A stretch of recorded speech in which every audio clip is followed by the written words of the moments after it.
Cuan merupakan istilah populer dari bahasa Hokkien, Cina bagian selatan, yang diserap menjadi bahasa gaul di Indonesia yang sudah mengakar dalam kehidupan sehari-hari, juga di media sosial. Shalom semuanya, saudara-saudariku yang terkasih dalam nama Tuhan Yesus Kristus, apa kabar? Saya harap kita semua dalam keadaan sehat, bahagia, selalu tenggelam dalam berkat Tuhan yang melimpah-limpah.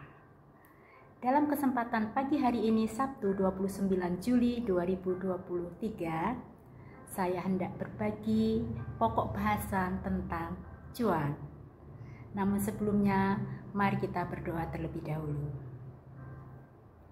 Allah Bapa pencipta alam semesta, Allah Bapa pencipta hidup kami datang kepadamu untuk memuji namamu, bersyukur dan berterima kasih atas semua pemberianmu.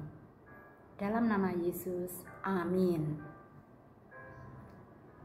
Cuan memiliki arti uang,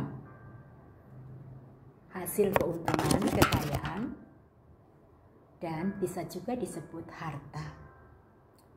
Siapa di antara kita yang sekarang sedang menonton video ini suka akan uang, suka tinggal di rumah yang bagus, apalagi itu rumah sendiri dan tidak mengontrak, suka bepergian, naik mobilnya ganti-ganti lagi karena pesan transportasi online.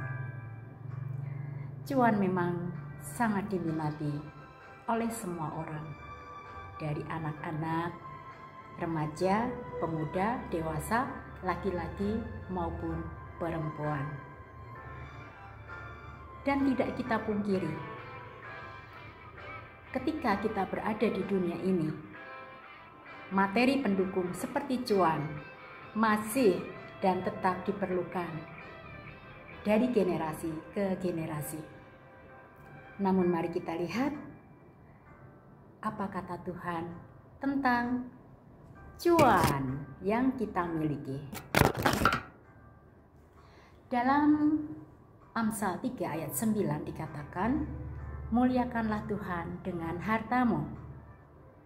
Jika harta diganti dengan bahasa gaul, maka dikatakan muliakanlah Tuhan dengan cuanmu.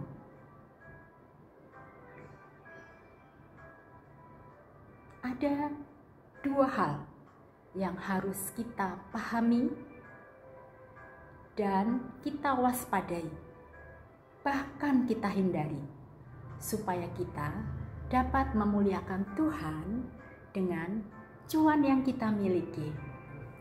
Yang pertama, jangan memburu cuan, jangan memburu uang.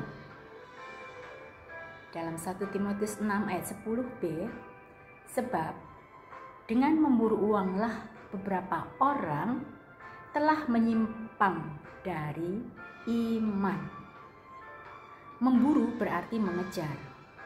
Pada saat seseorang mengejar sesuatu, maka seluruh energinya digunakan untuk mendapatkan sesuatu yang dikejar dan menjadi lupa akan pemilik yang dikejar.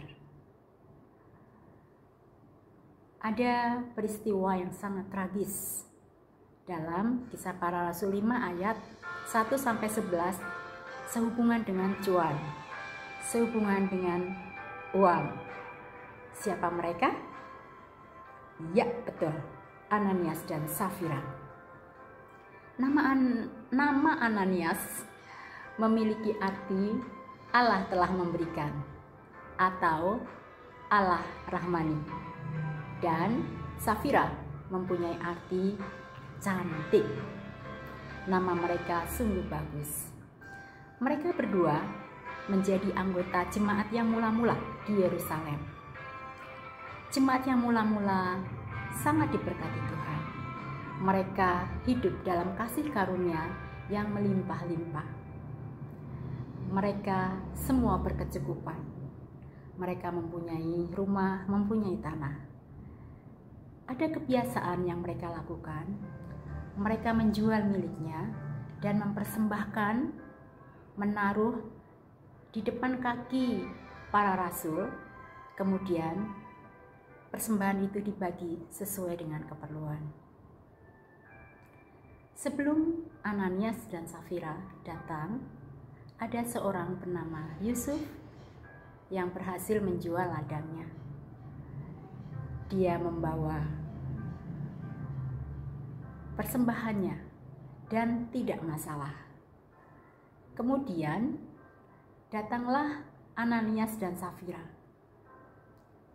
Tetapi pada saat Ananias dan Safira mempersembahkan persembahan di depan kaki rasul, mereka ditegur. Mengapa kamu mendustai Roh Kudus? Jadi Ananias dengan sepengetahuan istrinya mempersembahkan persembahan itu dari hasil penjualan sebidang tanah. Mereka mengatakan bahwa itu semua hasil penjualan. Karena uang, Ananias dan Safira menjadi tidak jujur. Perlu kita ingat, pada saat itu Ananias langsung meninggal, demikian juga dengan Safira, karena ketidakjujuran itu. Karena memburu uang, orang bisa melakukan apa saja, termasuk tidak jujur seperti Ananias dan Safira. Yang kedua, hal yang perlu kita ingat atau kita waspadai adalah jangan menjadi hamba uang. Menjadi hamba uang, hamba itu ada di bawah kuasa tuannya. Tuan bisa menyuruh hamba, tetapi hamba tidak bisa menyuruh tuan. Pada saat kita menjadi hamba uang, berarti kita bisa disuruh-suruh sama uang. Dan itu perlu diwaspadai dan perlu dihindari. Ada contoh dalam perumpamaan anak yang hilang. Anak bungsu, dia meminta warisan sebagai haknya. Sesungguhnya itu dia memaksakan, atau bisa dibilang seseorang yang menjadi hamba uang bisa menghalalkan semua cara. Ini anak bungsu ini belum waktunya menerima uang, tetapi dia meminta kepada ayahnya supaya memberikan warisan. Ayahnya adalah seorang ayah yang baik. Ayah itu memberikan warisannya, membagi warisannya kepada anak bungsu ini. Mereka punya 2 anak, tentunya pasti dibagi 2. Nah, pada saat anak bungsu sudah menerima warisannya, dikatakan dia menjual, dan uang atau hasil penjualan itu dipakai hidup dengan cara hedonisme. Hedonisme adalah bertujuan memuaskan keinginannya, hidup yang berfoya-foya, hidup boros ya. Tadi di dalam perumpamaan itu dikatakan sesudah anak bungsu ini memboroskan uangnya dan berfoya-foya, maka terjadilah kelaparan. Nah, ada banyak orang yang menjadi hamba uang. Pada saat menerima uang, apa yang mereka pikirkan? Apa yang memuaskan diri sendiri? Bisa membeli alkohol sampai mereka mabuk, berkumpul dengan siapapun yang mereka suka, Mohon maaf, yang punya banyak uang mungkin bisa berganti-ganti pasangan, baik pasangan yang berbeda gender ataupun sama gender. Sekarang ini LGBT mendapat angin ya. Ada banyak negara yang melegalkan LGBT. Jadi bisa saja orang yang punya banyak uang menggunakan uangnya dengan melakukan perbuatan-perbuatan yang menyimpang. Mungkin menurut banyak orang, nah itu negara-negara lain melegalkan. Jadi jika tinggal di negara yang tidak melegalkan LGBT, bisa pergi ke negeri yang jauh. Seperti anak bungsu ini, dia pergi ke negeri yang jauh, memboroskan uangnya dan hidup berfoya-foya. Waspada, pada saat menjadi hamba uang, bisa jatuh jauh dari Tuhan dan kehilangan iman. Sekali lagi kita waspadai. Mari kita memuliakan nama Tuhan dengan harta yang kita miliki, dengan menjauhi, tidak memburu uang dan tidak menjadi hamba uang. Lalu apa yang harus kita buat? Yang harus kita buat, kita ingat kepada Tuhan, sumber pemberi cuan itu sendiri.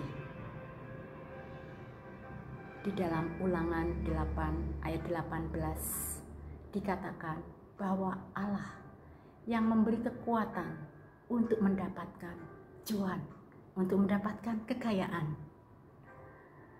Di dalam Amsal 3 ayat 9 jika dilanjutkan dalam bahasa Indonesia masa kini dikatakan, muliakanlah Tuhan dengan harta milikmu dan berikanlah persembahan yang terbaik. Kita bisa memuliakan Tuhan dengan mempersembahkan cuan kita kepada Tuhan. Ada dalam Maliaki 3 ayat 10 dikatakan, bawalah persembahan persepuluhan Anda ke rumah Allah atau ke rumah Tuhan. Jadi kita semua dapat menggunakan cuan kita untuk kemuliaan Tuhan dengan memberikan persembahan persepuluhan di tempat kita menjadi jemaat. Terpujilah nama Tuhan. Mari kita muliakan nama Tuhan kita Yesus Kristus yang sudah rela mati di atas kayu salib untuk menebus dosa-dosa kita. Biarlah kita menjadi hamba yang setia. Kita memuliakan Tuhan dengan harta yang kita miliki. Terima kasih. Haleluya. Amin. Mari kita berdoa. Terpujilah namamu Tuhan, atas kasih setiamu. Engkau sudah berfirman kepada kami bagaimana kami dapat hidup memuliakan Engkau dengan harta yang kami miliki. Terima kasih Tuhan, terima kasih. Kami menyerahkan kehidupan kami dan terima kasih atas berkat-Mu. Haleluya, amin. Terima kasih, kiranya firman ini menjadi berkat bagi kita semua. Sampai jumpa, shalom.